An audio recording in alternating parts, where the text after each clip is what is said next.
तो पहली चीज तो आपको यही ध्यान रखनी है कि किसी भी हालत में हमें नेगेटिव मार्किंग से बचना है। कोई भी चैप्टर अगर पढ़ रहे हो ना तो एनसीईआरटी बगल में खुली हुई होनी चाहिए, उसमें आप वो फ्लो चार्ट देख के रिवाइज कर सकते हैं। हाँ, ये सारी चीजें याद हैं। कौन से टॉपिक से मैक्सिमम क्वेश्चंस आए हुए हैं, तो एग्जामिनर सबसे पहले यही चाहता है कि आप फिजिक्स उठाओ और फिजिक्स के क्वेश्चन करने लग जाओ। अब इन आखिरी 45 डेज में आपको जंक फूड खाना बंद करना पड़ेगा।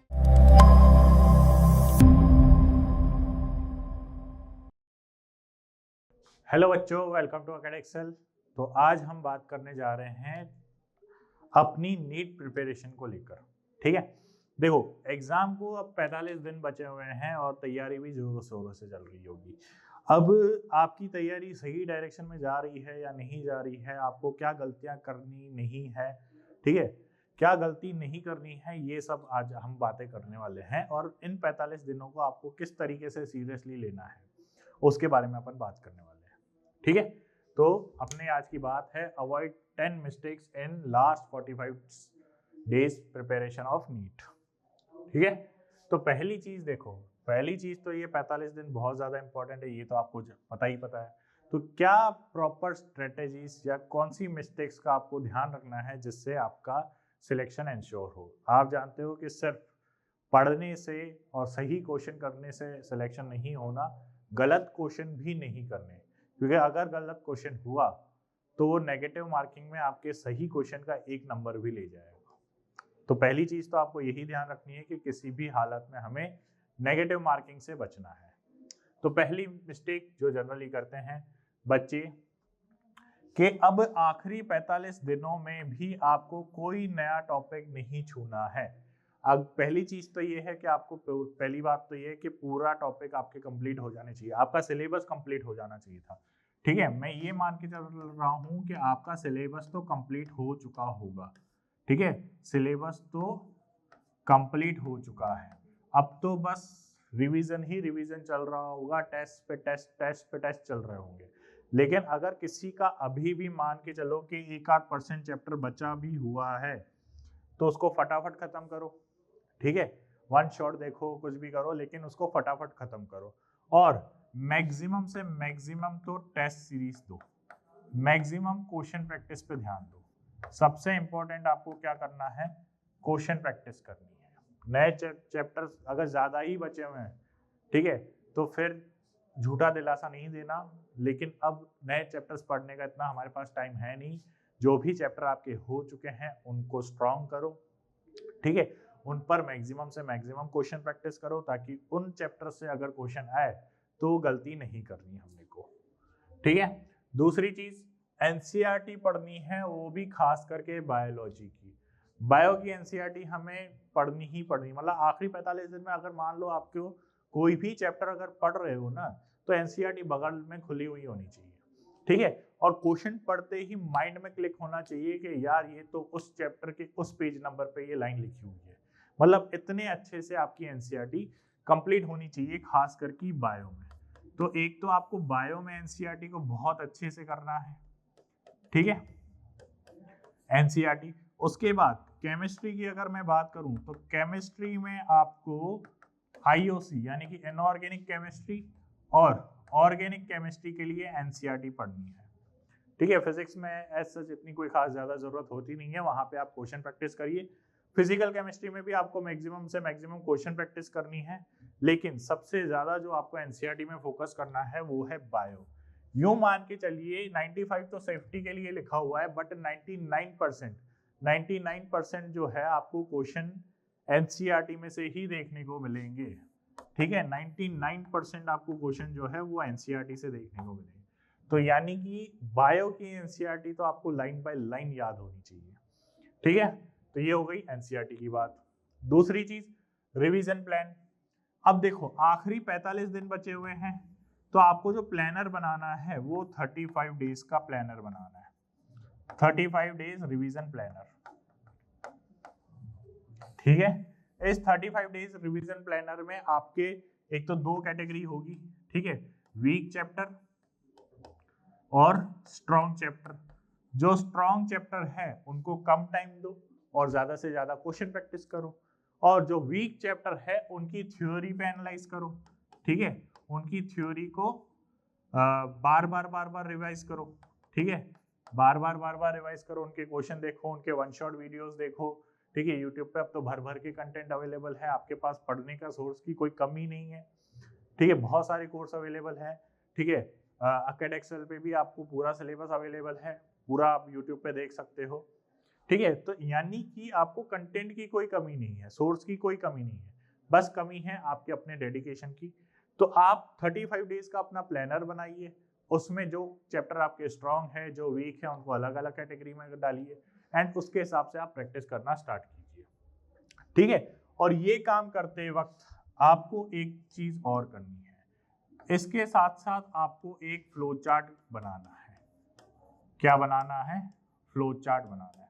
उस फ्लो चार्ट में क्या क्या चीजें होनी चाहिए? एक तो केमिकल रिएक्शंस होनी चाहिए जो डायरेक्ट याद करने वाली होती है, ठीक है, केमिकल रिएक्शन होनी चाहिए। बायो के एग्जाम्पल्स होने चाहिए, जैसे फॉर एग्जाम्पल अगर मैं बात करूं तो मुझे बॉटनी में जो एग्जाम्पल्स हुआ करते थे, मॉर्फोलॉजी में जो अलग अलग प्लांट्स के एग्जाम्पल होते हैं, पत्तियों के टाइप के जो एग्जाम्पल्स होते हैं, वो मुझे याद करने में बहुत दिक्कत होती थी, ठीक है। तो उनके एग्जाम्पल्स का एक फ्लो चार्ट बना लीजिए, वो बहुत ज़्यादा जरूरी है, हेल्प करेगा। फिजिक्स में आप फॉर्मूलाज का फ्लो चार्ट बना लीजिए, फिजिक्स में आप फॉर्मूलाज का फ्लो चार्ट बना लीजिए, ठीक है। तो ऐसे एक फ्लो चार्ट बनाइए ताकि जो ये 35 दिन के बाद जो 10 दिन बचेंगे उसमें आप वो फ्लो चार्ट देख के रिवाइज कर सको कि हाँ ये सारी चीजें याद है मुझे, ठीक है। क्वेश्चन मैक्सिमम जो फिजिक्स की बात करें या पीसी की बात करें तो फॉर्मूला बेस्ड होते हैं काफी सारे क्वेश्चन, तो वो आपके बन जाएंगे, ठीक है। और एक साथ अगर आपका एक चार्ट में लिखा हुआ होगा तो एक ही जगह आपका सारा रिवीजन भी हो जाएगा। बात समझ में आ रही है? तो ये सारा काम आपको करना है। उसके बाद अगली बात करें तो प्रीवियस ईयर क्वेश्चंस, ये सबसे ज्यादा जरूरी है। आपको ज्यादा से ज्यादा पीवाईक्यू सॉल्व करने हैं। अब ऐसा नहीं है कि पीवाईक्यू याद ही करने बैठ जाओ, ठीक है, ऐसा नहीं है कि वो याद ही हो एड्रेस वही नहीं आना। पीवाईक्यू आपको इस तरीके से सॉल्व करने हैं कि आपको एनालाइजेशन हो जाए। क्या एनालाइज करना है? आपको एनालाइज करना है कि किस चैप्टर के कौन से टॉपिक से मैक्सिमम क्वेश्चंस आए हुए हैं, ठीक है, किस चैप्टर के टॉपिक से मैक्सिमम टाइम्स क्वेश्चन आए हुए हैं। जैसे मैं एग्जांपल से बात करता हूँ, अगर आप प्रीवियस ईयर के क्वेश्चंस अगर मान लेते हैं, हम एटॉमिक स्ट्रक्चर ले लेते हैं, ठीक है, एटॉमिक चैप्टर ले लेते हैं, तो एटॉमिक चैप्टर में आपको हर साल 2 क्वेश्चन देखने को मिलेंगे और उसमें से एक क्वेश्चन जो होगा वो क्वांटम नंबर से होगा। आप अभी के अभी ये जब भी आप ये वीडियो देखें उसके बाद आप प्रीवियस ईयर के 10 साल के क्वेश्चन उठा के देख लेना, आपको एक क्वेश्चन क्वांटम नंबर से मिलेगा ही मिलेगा, ठीक है। इलेक्ट्रोकेमिस्ट्री की बात करें तो इलेक्ट्रो से आपको 2 क्वेश्चन मिलेंगे, एक सेल वाले पार्ट से, एक आपको कंडक्शन पार्ट से। मतलब ये फिक्स है, 2 क्वेश्चन आएंगे ही आएंगे इलेक्ट्रो से, एक सेल वाले पार्ट से आएगा, एक कंडक्शन पार्ट से आएगा। एनालाइज किया हुआ है बकायदा ढंग से, आप डेली जो लाइव वीडियो आता है सुबह 7 बजे उसमें देखिएगा, फिजिक्स केमिस्ट्री बायो तीनों का वीडियो आता है और तीनों टीचर्स ने अपना एनालाइजेशन खुद अपने हाथों से किया हुआ दिखाएंगे वहां पर कि किस चैप्टर से कितनी बार क्वेश्चन आया, ठीक है। डायरेक्ट गूगल से सर्च किया हुआ और जो पर्सनली एनालाइज किया हुआ उसमें बहुत फर्क है, बहुत ज्यादा चेंजेस है। आप देखोगे कि यार ये तो है ही नहीं, ठीक है। बहुत सारे टीचर्स आपसे कहेंगे कि यार सर केमिस्ट्री में ऑर्गेनिक मेजर क्वेश्चन है, ऑर्गेनिक से ज्यादा सवाल आते हैं, लेकिन आप प्रीवियस 3-4 साल के सवाल उठा के देख लेना, 3-4 साल के पेपर उठा के देख लेना, उसमें फिजिकल केमिस्ट्री ज्यादा आई हुई है, ऑर्गेनिक केमिस्ट्री कम आई हुई है। तो ये चीजें हैं जो चेंज हो चुकी है और किसी को पता नहीं है। तो ये चीजें तभी आएगी जब आप प्रीवियस ईयर के क्वेश्चंस को एनालाइज करोगे, ठीक है। उससे क्या होगा, आप अपनी मिस्टेक्स अवॉइड करना सीखोगे, ठीक है। कौन से टॉपिक से मैक्सिमम क्वेश्चन है ये आपको पता रहेगा। वो टॉपिक अगर आपके अच्छे से किए हुए होंगे तो आपका सेल्फ कॉन्फिडेंस बहुत ज्यादा अच्छे से रहेगा कि यार पिछले बार अगर पेपर होते तो मैं सेलेक्ट हो जाता, तो अब भी हो जाऊंगा। बात समझ में आ रही है? चलिए, 5वीं मिस्टेक जो हम करते हैं वो है टाइम मैनेजमेंट। सबसे इंपॉर्टेंट चीज टाइम मैनेजमेंट ड्यूरिंग पेपर। देखो टाइम मैनेजमेंट बहुत इंपॉर्टेंट गेम है, ठीक है। आपके पास टोटल होते हैं 180 मिनट फॉर 180 क्वेश्चंस। अब आपको ऐसा लग रहा है कि 180 क्वेश्चन के लिए 180 मिनट है, यानी कि एक क्वेश्चन को मुझे 1 मिनट देना है, लेकिन ये बहुत गलत चीज है, ये पॉसिबल ही नहीं है। मैं देखो एग्जामिनर जो है आपकी साइकोलॉजी से कैसे खेलना चाहता है, आप इस चीज को देखिए। आप जब पेपर देखोगे तो सबसे पहले आपके सामने आएगी फिजिक्स, देन केमिस्ट्री और लास्ट में बायो। तो एग्जामिनर सबसे पहले यही चाहता है कि आप फिजिक्स उठाओ और फिजिक्स के क्वेश्चन करने लग जाओ। अब होगा क्या, फिजिक्स में होंगे न्यूमेरिकल्स, और सबसे पहले स्टार्टिंग में आप देखोगे कि जो लंबे चौड़े न्यूमेरिकल होंगे ना वो सबसे पहले दिए होंगे, और बाद में सीधा देखकर टिक करने वाले आंसर्स होंगे, टिक करने वाले क्वेश्चंस होंगे, देख के टिक हो जाएं, ठीक है, ऐसे क्वेश्चन होंगे। तो ये एग्जामिनर आपकी साइकोलॉजी से क्यों खेलना चाहता है, क्योंकि 25 लाख बच्चे बैठते हैं और उसमें से 25,000 उसको सिलेक्ट करने हैं फॉर एमबीबीएस वाली, ठीक है, उन सीटों की बात कर रहा हूँ। तो जैसे ही जो फिजिक्स करने बैठा उसके 2 घंटे तो फिजिक्स में चले गए। अब जैसे ही 2 घंटे खत्म हुए, अब बचा 1 घंटा जिसमें उसकी पूरी बायो बची हुई है, पूरी केमिस्ट्री बची हुई है, आधे से ज्यादा पेपर बचा हुआ है, वो स्ट्रेस में हो गया पागल, और वो तो अपना कॉन्फिडेंस उधर ही लूज कर चुका। तो सिलेक्शन उसका होना तो इम्पॉसिबल हो चुका, तो बच्चा पहले ही वहां बाहर हो गया। आप देखो पेपर ही अरेंज वो इस तरीके से करते हैं, तो इसीलिए आपको पेपर सॉल्व करने की स्ट्रेटेजी बनानी होगी, एक सही ढंग से आपको पेपर को सॉल्व करना है। आपको करना क्या है, सबसे पहले आपको पकड़नी है बायो, और बायो में आपके 90 क्वेश्चन हैं, उन 90 क्वेश्चंस को आपको अटेम्प्ट करना है इन 45 मिनट्स। 45 मिनट्स के अंदर ये 90 क्वेश्चन आसानी से पॉसिबल हैं, क्योंकि बायो में आपको देख के टिक करना है, ठीक है। तो ये 45 क्वेश्चन आपको सबसे पहले 45 मिनट्स आपको सबसे पहले ये 90 क्वेश्चंस में कंज्यूम करने हैं और ये करना है, ठीक है। अब बायो अटेम्प्ट करने के बाद, ठीक है, अब ये नहीं है जो हो रहे हैं वो हो रहे हैं, ऐसा नहीं है कि कोई क्वेश्चन अरे यार याद आ रहा है नहीं आ रहा है, मैं ऐसे सोचे जा रहा हूँ, नहीं आ रहा है टिक, आगे मूव करो, ठीक है। मतलब बैठना नहीं है हमें एक क्वेश्चन को लेकर, जितना आ रहा है सबसे पहले उसको अटेम्प्ट करते जाओ, क्वेश्चन करते जाओ करते जाओ करते जाओ। फिर उसके बाद केमिस्ट्री की बात करें तो केमिस्ट्री में होते हैं कुल 45 क्वेश्चन, जिसमें 30 से 32 क्वेश्चन जो होंगे आपके होंगे आईओसी के एंड ओसी के। अब आईओसी एंड ओसी आपको पहले अटेम्प्ट करनी है, कैसे कि जो हो रहे हैं 15 सेकंड 10 सेकंड के अंदर वो टिक करो, क्योंकि आईओसी एंड ओसी भी कैसे क्वेश्चन हैं, डायरेक्ट मेमोरी बेस्ड क्वेश्चन होंगे, देख के ही पता चलेगा कि यार कैसे होगा कैसा होना है, ठीक है, कोई न्यूमेरिकल सॉल्व करने की जरूरत है नहीं। तो सबसे पहले आपको आईओसी एंड ओसी करना है, और ये खत्म करना है लगभग 20 से 25 मिनट के अंदर, ठीक है। तो यानी कि केमिस्ट्री में आईओसी ओसी वाला पार्ट एंड बायो, ये कंप्लीट करने में आपको चाहिए लगभग 1 hour 15 minutes with OMR sheet. अब 1 आवर 15 मिनट्स अगर आपके इस पार्ट में कंप्लीट हो चुके हैं तो आपका पेपर जो है वो आधे से ज्यादा कंप्लीट हो चुका होगा, और अभी भी आपके पास 1 आवर 45 मिनट्स बचे हुए हैं to complete physics and physical chemistry. तो 1 आवर 45 मिनट्स, ठीक है, तो यानी कि 100 घंटे से भी ज्यादा क्वेश्चंस आपके 100 घंटे से भी ज्यादा 100 मिनट आपके पास अवेलेबल है to complete 45 question of physics and लगभग 10 क्वेश्चन होंगे आपके केमिस्ट्री के, तो लगभग 55 क्वेश्चंस के लिए आपके पास 100 मिनट बचे होंगे। तो आप समझ रहे हो कि यहाँ पे जब पहले वाली टेंडेंसी अगर आप फॉलो करते, यानी कि पहले फिजिक्स करते तो क्वेश्चंस ज्यादा होते, मिनट्स कम होते, ये वाली स्ट्रेटजी से चलोगे तो मिनट्स ज्यादा हैं, क्वेश्चन कम है, ठीक है। अब इनमें भी आपको कौन से अटेम्प्ट करने हैं, जो 15-20 सेकंड के अंदर हो रहे हैं, जो आपको आ रहे हैं फटाफट वो कंप्लीट कर लेने हैं, ठीक है। तो इन 55 सवालों में भी 40 सवाल तो आपके ऐसे ही हो जाएंगे, ठीक है, वो भी 20 से 25 मिनट में खत्म हो जाएंगे। तो बचा क्या, 1 घंटा, जिसमें टाइम कंज्यूमिंग क्वेश्चन है वो मुश्किल से होंगे 10-15, उसको आप 1 घंटा दे सकते हो आराम से। तो अगर प्रॉपर स्ट्रेटेजी के साथ चलोगे तो ये सारी चीजें पॉसिबल है। तो टाइम मैनेजमेंट सबसे इंपॉर्टेंट गेम है, बस एक चीज का ध्यान रखना है कि किसी एक क्वेश्चन को लेके बैठा नहीं रहना, ठीक है, आपको क्वेश्चन करते जाना है 1 मिनट भी बीच में स्ट्रेस लेके नहीं बैठना है, ठीक है। चलिए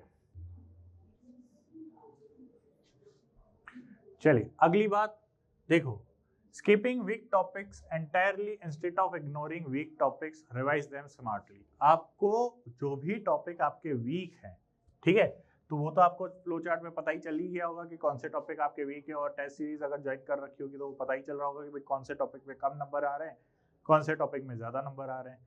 तो जो वीक टॉपिक है ना उनको आपको स्मार्टली रिवाइज करना है। स्मार्टली रिवाइज करने का मतलब ये है कि ऐसा नहीं कि खुद किताबें लेके बैठ जाओ, उनके वन शॉट वीडियो देखो, ठीक है, जो भी ऑनलाइन कंटेंट अवेलेबल हो उनको देखो, ठीक है, क्योंकि ऐसा तो है नहीं कि जो भी वीक चैप्टर होगा वो पूरा का पूरा ही वीक है, उसमें कोई ना कोई सब टॉपिक वीक होगा। उस टॉपिक को आराम से डिटेल में देखो, बाकी को फुल स्पीड पे खत्म करो, यानी 2x पे 1.5x पे आप देख के उसको खत्म करो। तो मतलब स्मार्ट वर्क करना है आपको, ठीक है। और ये जो वीक टॉपिक है इनको वेटेज के हिसाब से अरेंज करो, ठीक है। मान लीजिए आपके फिजिकल केमिस्ट्री वीक है, उसमें मान लो थर्मोडायनेमिक्स में दिक्कत आ रही है, आयनिक इक्विलिब्रियम में दिक्कत आ रही है, तो उनका वेटेज भी बहुत ज़्यादा है। एग्जामिनर को पता है कि मैक्सिमम बच्चे इन्हीं चैप्टर्स में फंसते हैं, तो उसने वेटेज भी ज़्यादा रख रखा है। तो आप इनके मैक्सिमम वन शॉट देखिए, ठीक है, इनके क्वेश्चन मैक्सिमम सॉल्व करिए, ठीक है।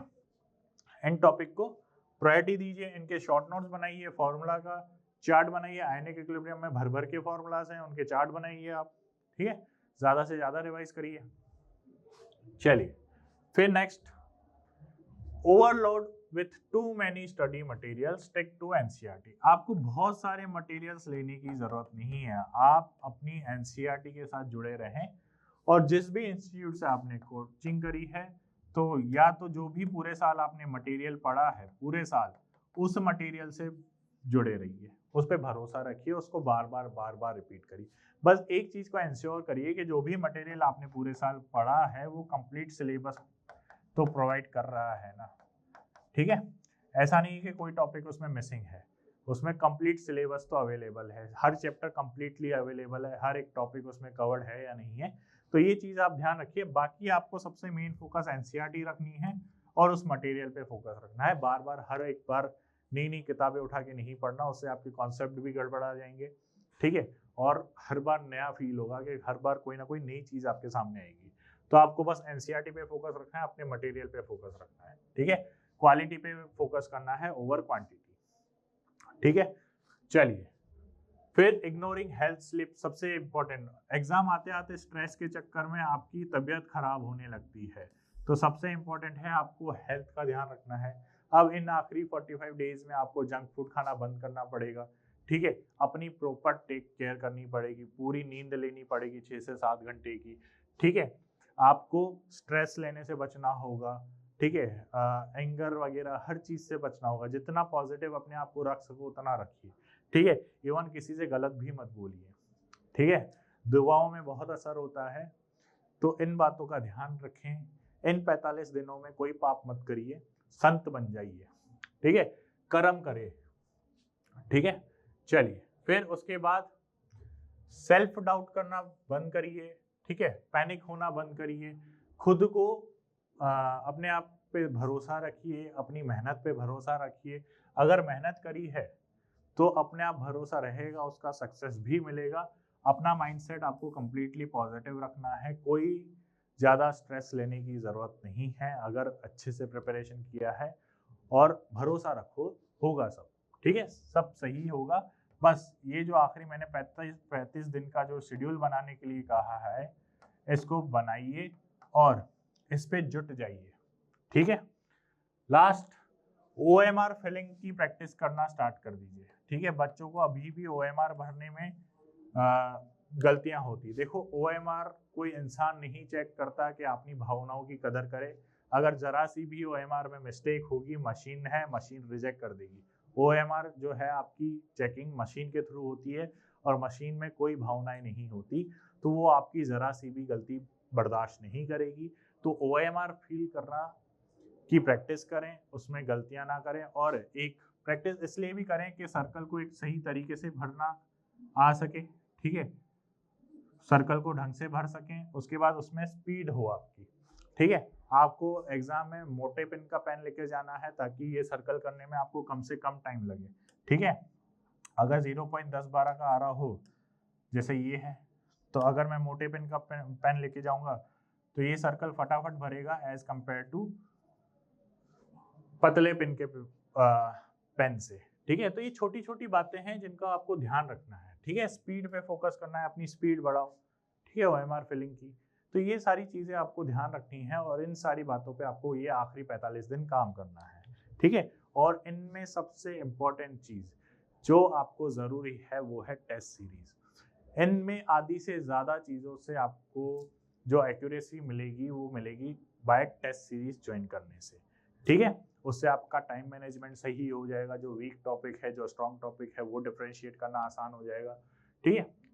एंड जो मैंने पेपर सॉल्व करने की स्ट्रेटेजी बताई, 180 मिनट के अंदर 180 क्वेश्चन कैसे स्ट्रेस फ्री होके सॉल्व करने हैं, वो स्ट्रेटेजी की आपको बार बार प्रैक्टिस करनी पड़ेगी, तो वो इसी तरीके से होगी, ठीक है।